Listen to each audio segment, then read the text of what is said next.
안녕하세요. 그녀의 북살롱 미셸입니다.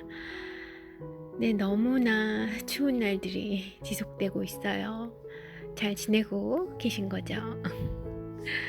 오늘은 이 추운 날씨와는 조금 생뚱맞을 수 있는 불후의 명저 헤르만 헤세의 소설 한 권을 소개해 드릴 거예요. 수레바퀴 밑에서 라는 제목 너무나 많이 알려져 있죠.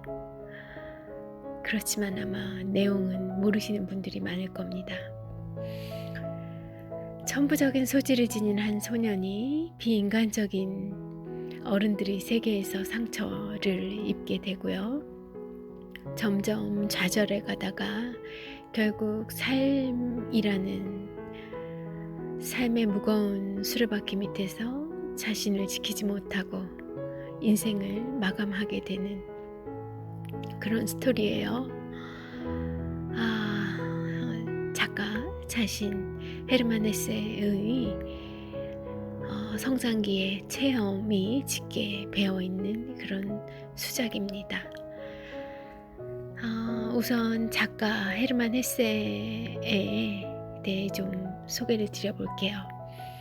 많이 알려져 있는 유명한 작가이지만 또 그분의 이 성장 과정이 어땠는지, 어떤 모습을 보이면서 거치면서 그런 위대한 대작가로 거듭나게 되었는지 짧게 소개해 드릴게요.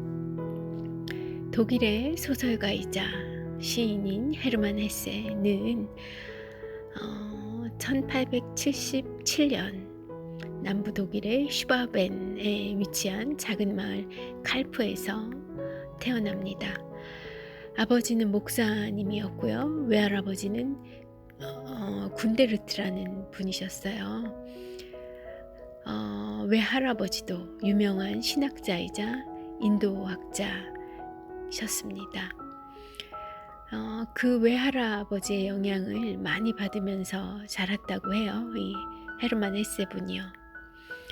13살에 시인이 되거나 그렇지 않으면 아무것도 되지 않겠다는 그런 발언을 세웠고요. 그런 굳은 결심을 하고 모처럼 진학한 신학교, 마울브론 신학교라는 유명한 신학교에서 탈출해요. 세상에, 발언을 세운 지 얼마 되지 않아서 신학교 생활에 적응하지 못하고 탈출합니다. 그래, 아웃사이더로서의 길을 걷기 시작하죠. 그리고 15세 때 이 어린 나이에 자살 기도를 하셨다고 합니다. 미수에 그쳐서 다행히 우리에게 좋은 그런 불후의 명작들을 많이 남겨주셨지만, 그런 명저들의 이면에는 어려서부터의 이런 치열한 고민과 사색, 막 온 인생, 온몸을 내던지는 그런 삶이 있었기에 그런 작품들이 나왔나 봐요. 그 자살 기도가 미수에 그쳤던 그 일 이후에 고향에 있는 페트로 시계 공장에서 탑시계의 톱니바퀴를 닦는 일을 하셨고요. 그 일을 통해 겨우 정신적인 안정을 얻게 되었다고 합니다. 그렇게 안정을 되찾은 이후 9년 동안 서점에서 일하며 글쓰기에 힘을 기울였죠.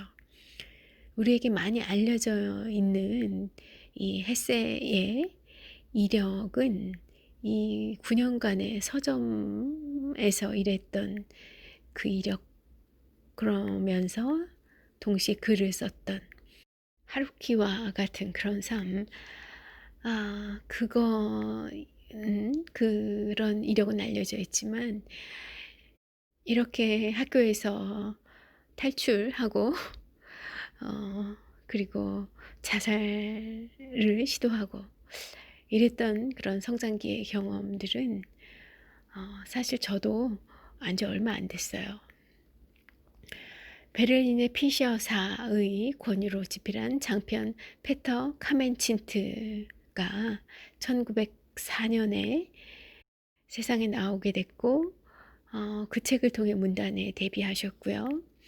학교 소설, 성장 소설이라 할 수 있는 오늘 소개해드리는 이 수레바퀴 밑에서는 1906년도 작품입니다. 그러니까 초기 작품인 거예요. 이 작품이 베스트셀러가 되었고요. 그리고 익명으로 발표한 데미안은 1919년 수레바퀴 밑에서 이후로 13년이라는 세월이 더 흐른 후에 나온 책입니다. 이 데미안으로 폰타네상을 수상하시고 대단한 영예를 안게 되셨다고 해요. 그러나 이제 가정사적으로는 개인사적으로는 불행한 일들이 이어져서 46세 때 첫 부인이었던 마리아와 이혼하고 50세 두 번째 아내인 루트 뱅거와도 이혼했고 나중에는 신경쇠약에 걸려 치료까지 받은 그런 일이 또 남아 있습니다. 1914년 1차 세계대전이 발발하자 반전 논문 쓰셨고요. 그것 때문에 언론으로부터 매국노로 외면당했고 39년에는 나치에 의해 바람직하지 않은 작가라는 낙인이 찍혀 종이 배급이 끊기는 수모도 당하셨고요. 그런 압력에도 굴하지 않고 창작 활동을 이어가셨습니다. 54세 때 세 번째 부인 니논 돌핀과 다시 결혼하고요. 그리고 독일을 떠나 스위스 몬타뉴라에 정착한 뒤 약 10년이 걸린 대작 유리할 유희를 완성시킵니다. 이 책으로 46년에 노벨 문학상을 수상하고요. 85세가 된 1962년에 뇌출혈로 사망하셔서 루가노 호반에 있는 성 아본디오 교회에 묘지에 안장되어 있으시죠. 정서적으로는 독일과 굉장히 닮아 있는 독일스러운 그런 분이다라는 생각을 많이 해요. 그런데 이미지상으로는 또 이분이 생을 마감하시고 이제 노년의 생활을 거주하셨던 스위스와 또 너무나 잘 어울리는 그런 소중한 작가 어른이십니다. 이분이 그리신 그런 스위스의 호수, 숲, 풍경들을 스케치하신 그런 많은 사진, 그림 볼 수 있어요. 검색해 보시면 나오는데요. 보고 있으면 마음이 편안해집니다. 그분의 내면과 그리고 스위스의 풍경, 글들이 이렇게 함께 서로 어우러지면서 너무나 이 마음이 뭐랄까요? 좀 정화되는 느낌? 차분해지는 그런 느낌을 받게 되죠. 자, 이제 수레바퀴 밑에서 이 안타까운 이야기 속으로 좀 들어가 보겠습니다. 한 소년의 내면적 성장과 좌절을 그리고 있는 소설. 때는 세기의 전환기인 1900년 무렵이고요. 장소는 남부 독일의 슈바르츠발트, 검은 숲이라는 뜻이에요. 슈바르츠발트의 작은 마을입니다. 이곳에 사는 평범한 소년 한스 기벤라트는 엄청난 양의 공부에 시달리고 있어요. 왜냐? 재능이 풍부한 이 소년을, 이 아들을 엘리트 코스로 키워보겠다는 것이 바로 그의 아버지를 비롯한 마을 목사와 교사들의 희망이었기 때문입니다. 어머니는 몇 년 전에 이미 사망하신 상태였고요. 아버지 한 분의 기대도 버거울 판에 마을의 목사님과 온 교사들의 기대와 꿈을 다 지고 있으려니, 아이고, 이 소년 한스 기벤라트 얼마나 어깨가 무거웠을까요? 저는 벌써 마음이 짠해집니다. 그 첫 번째 관문인 슈투트가르트에서 실시된 시험에 그는 아주 보기 좋게 넉넉하게 합격합니다. 드디어 마을브론 신학교에 갈 수 있게 된 거죠. 마을브론 신학교는 굉장히 유명한 그런 신학교예요. 천문학자인 케플러, 우리에게 케플러 공식으로 알려져 있는 그분과 그리고 시인 헬더린도 그 신학교 출신이라고 합니다. 그런데 그 신학교 입학을 위한 준비 때문에 이 소년 한스 기벤라트는 좋아하는 물놀이나 낚시의 즐거움 이런 것들을 다 빼앗기고요. 그 공부에 매달려야 됐죠. 이제 시험을 통과했는데도 오히려 더 바빠진 거예요. 주인공 한스 점점 고독에 쌓여 말라갑니다. 가끔씩 두통까지 생기게 되고요. 마을브론 신학교에는 기숙제도가 있었어요. 그래서 한스는 헬하스라고 불리는 방에서 9명의 동료들과 함께 생활하게 됩니다. 그곳에는 1등을 노리는 우리의 주인공 모범생 한스가 있고요. 그리고 그와 친밀한 우정을 나누게 된 헤르만 하일러라는 친구도 있어요. 하일러는 시인 기질을 가졌고요. 권위에 반항적인 전형적인 아웃사이더 기질을 띈 그런 친구입니다. 그런데 이 친구 하일러가 학교에서 탈출을 기도해요. 자, 어느 분이 생각나시죠? 바로 작가 헤르만 헤세. 바로 이름도 똑같은 그 마을브론 신학교입니다. 그 마을브론 신학교에 다니다가 탈출을 시도하고 그 탈출에 시도한 사람이 헤르만 헤세였어요. 그리고 이 소설 수레바퀴 밑에서의 주인공 한스 기벤라트의 베프가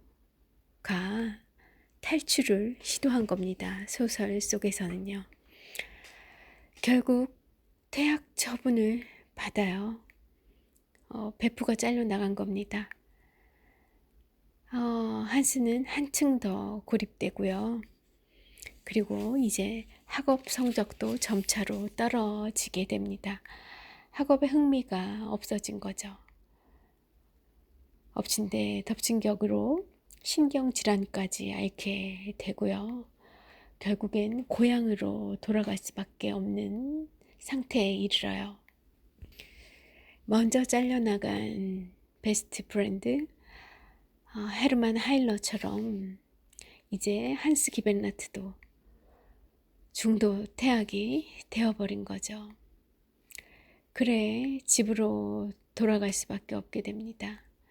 고향에 돌아온 한스는 사과로 술을 빚는 동안 한 여성을 만나게 돼요. 에마라는 이름의 여성이었고요.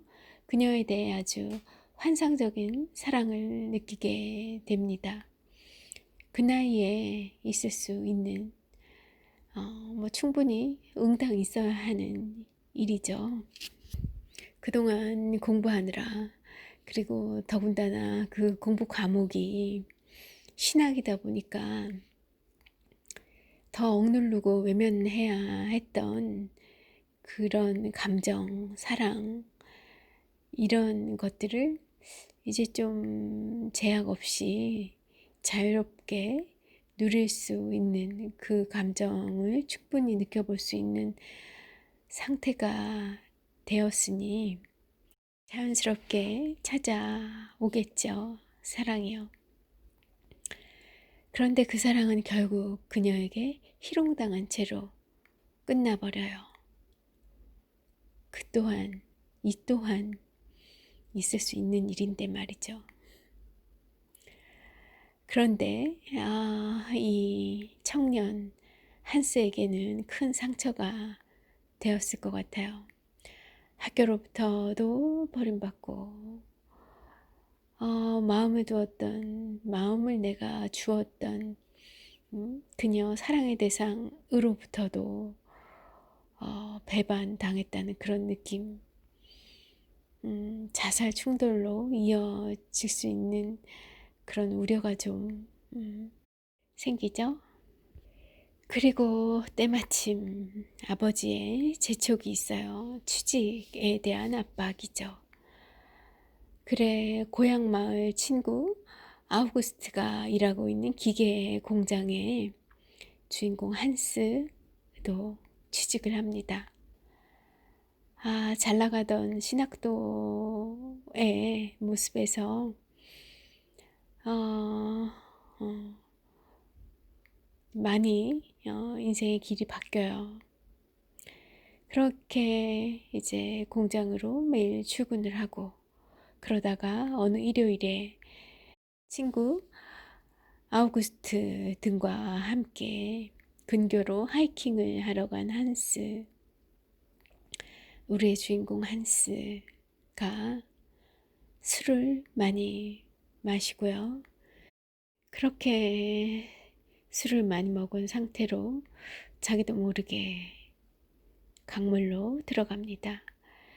휩쓸려 들어가서 결국 익사하고 말아요. 이것이 자살이었는지 아니면 그저 빠른 물살에 의한 사고였는지는 소설은 알려주지 않습니다. 그렇게 아무도 모르는 채 소설은 끝나요. 헤르만 헤세가 이 소설에 대해 고백하고 있는 내용이 있어요. 이 책에는 실제로 경험한 학대받은 내 생활의 단편이 숨겨져 있다고요. 그의 고백처럼 이 작품은 헤르만 헤세의 자전 소설입니다. 헤르만 하일러와 한스의 1인 2역으로 작가 자신 헤르만 헤세가 여기에 등장하고 있는 셈이에요. 그러니까 주인공 한스와 그의 신학교에서의 베스트 프렌드, 그 둘의 모습이 바로 다 작가 자신 헤르만 헤세의 모습인 겁니다.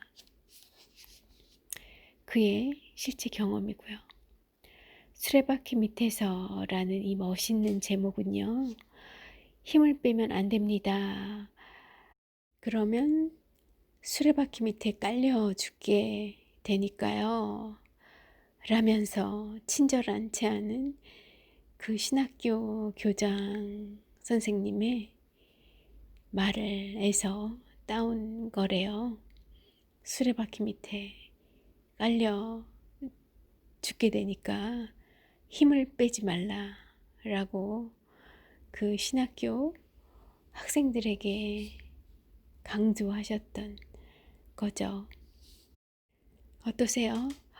우리 뇌에 각인된 그런 메시지 같이 들리네요. 저에겐 잠시도 쉬지 말고 한눈 팔지 말고 죽도록 다람쥐통을 돌려야 하는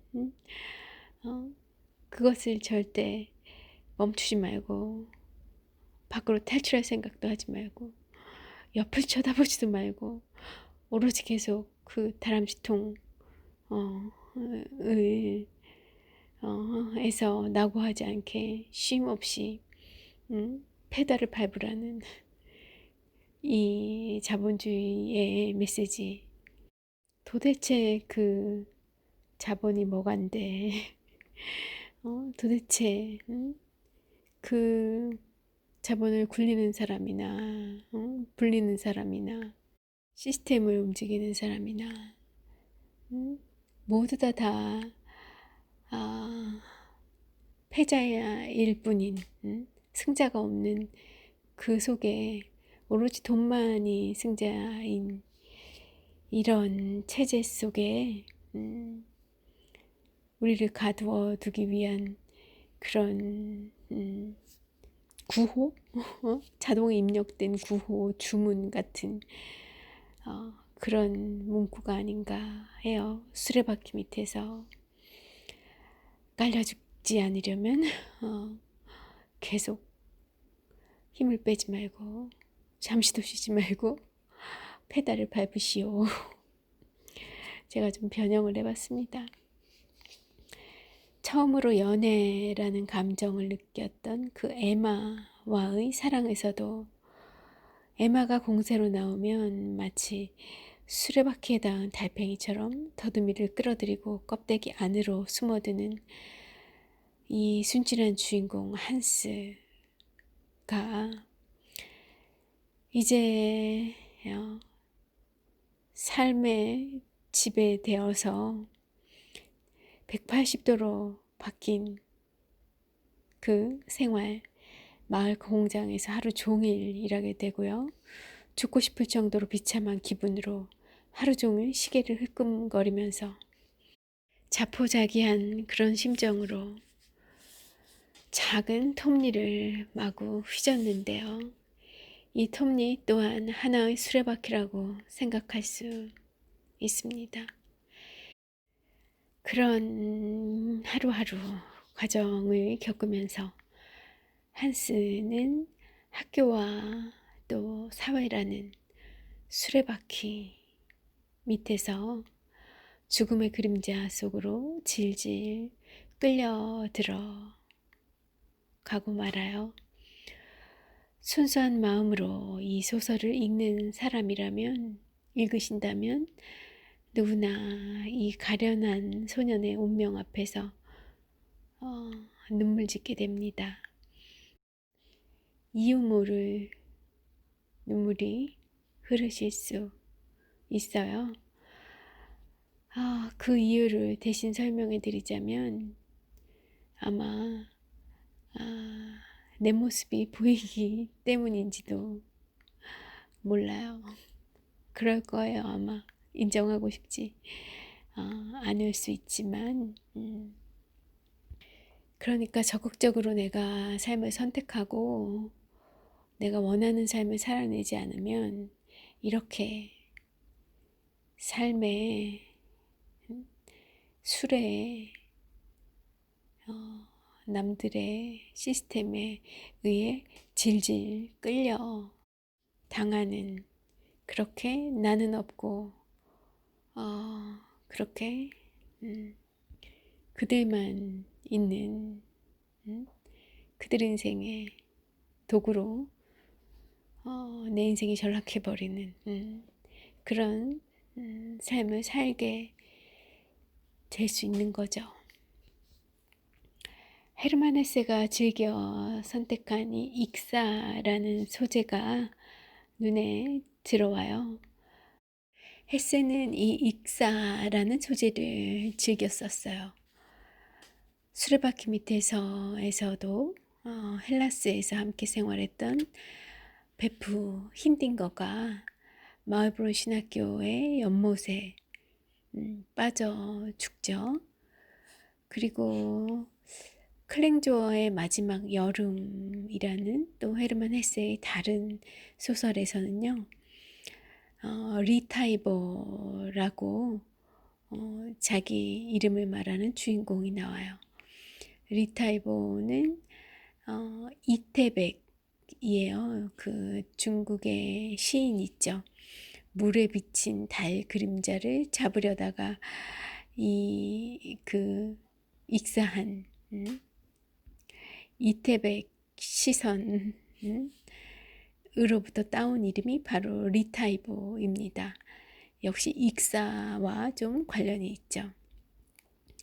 또 그의 다른 소설인 클라인과 바그너의 주인공도 물에서 죽는 장면이 나오고요. 그리고 유리알 유희, 노년의 대작, 10년에 걸친 대작의 주인공 크네이트의 자살도 역시 익사 방식이었어요. 이렇게 헤세의 작품 속에 등장하는 그런 수많은 익사 장면, 이 헤르만 헥세에게 익사는 뭐였을까요?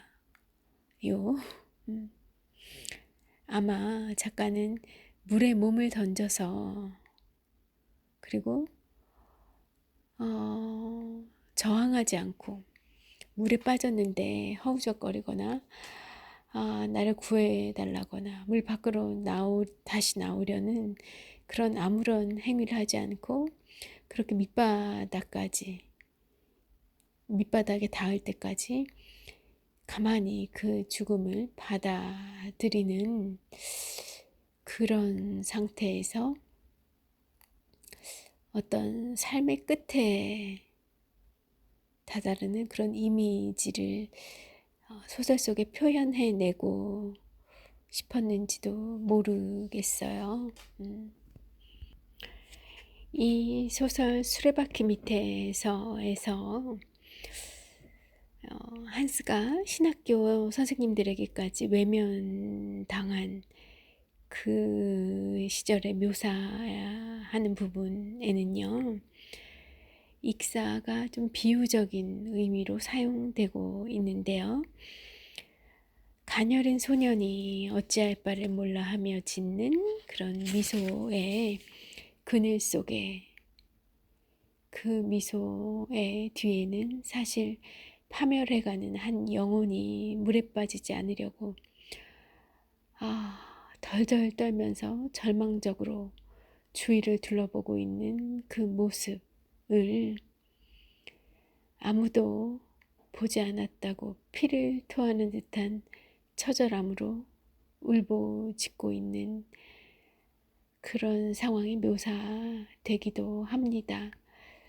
저는 이 부분에서 호밀밭의 파수꾼 셀린저의 작품이죠. 호밀밭의 파수꾼 그 속에서 주인공이 그 세계에서 밀려나 저 절망의 인생의 그런 낭떠러지 같은데 그 낭떠러지 앞에 서 있게 된 그 주인공의 모습이 떠올라요. 누구 한 명이라도 그를 붙잡아 줬더라면 보호해 줬더라면 그 사회의 보호막이 조금만 있어 줬더라면 그러면 지켜낼 수 있었을 텐데 그때 그 메어오는 그 아픔처럼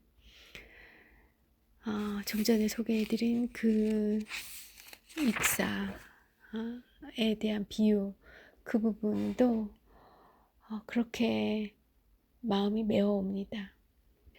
이렇게 날은 춥고 그리고 주변을 잠시 돌아볼 수 있는 여유가 있으실까요? 저조차 저에게 물어도 사실 참 그렇다라고 답을 쉬 못하겠는데요. 그렇게 우리 도움을 간절히 필요로 하는 그럼 우리가 도울 수 있는 누군가가 주변에 있을 겁니다.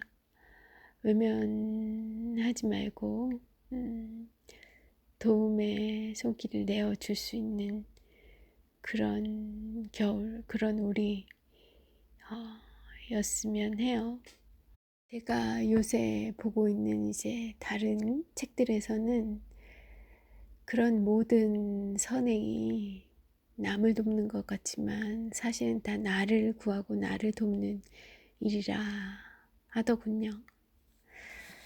자, 작가 헤르만 헤세의 명문장 몇 개 낭송해 드릴게요. 우선 약전이라는 작품 속에 나온 문장입니다.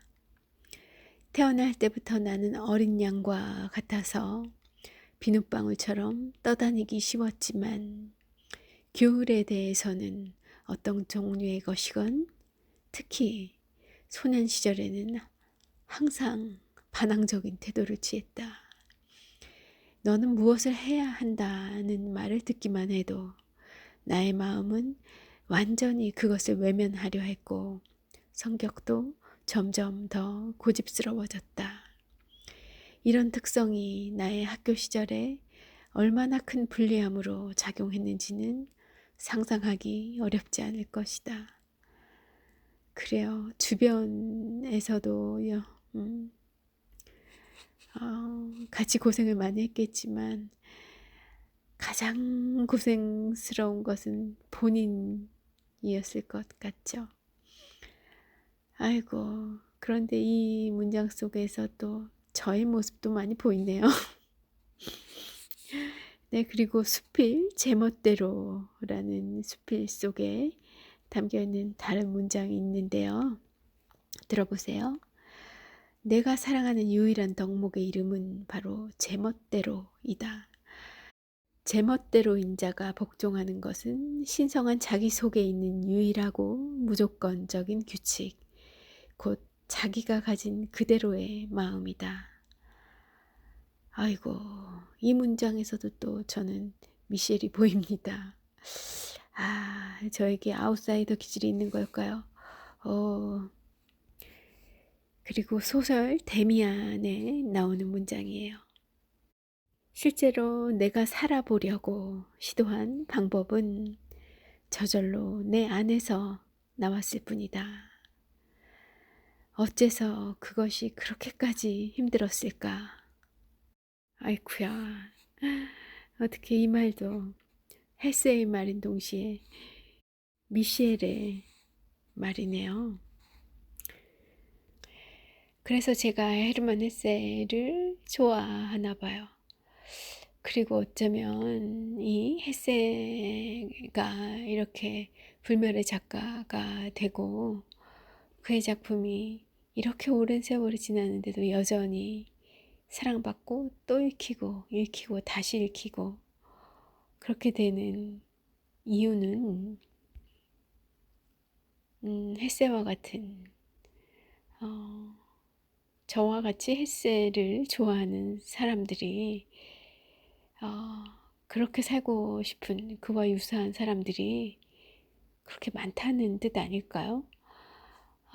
아직 못 만나봐서 그렇지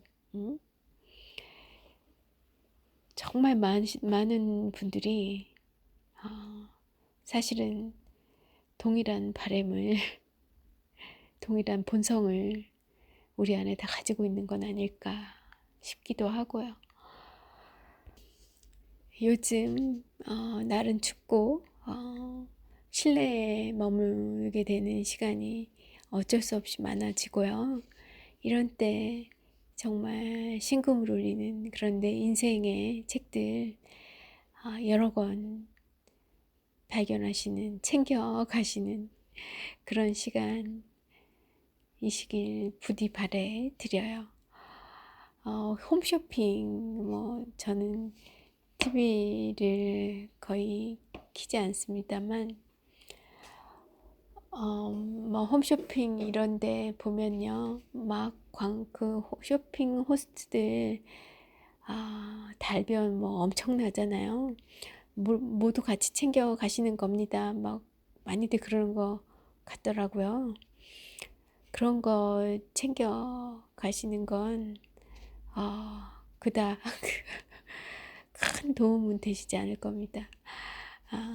이 추운 겨울에 좋은 책과 그런 내 인생의 나침반, 배울 수 있는 그런 스승과 벗들을 챙겨가시는 것이 인생의 풍요로운 인생의 풍요로운 노년에 더 피가 되고 살이 되시지 않을까 하는 말씀 드리면서 오늘 미셸의 수다 마무리하려고 하고요. 모쪼록 춥지만 따뜻한 곳에서 시간 보내시는 그런 주말 되시길 바랄게요. 함께 해주셔서 감사합니다.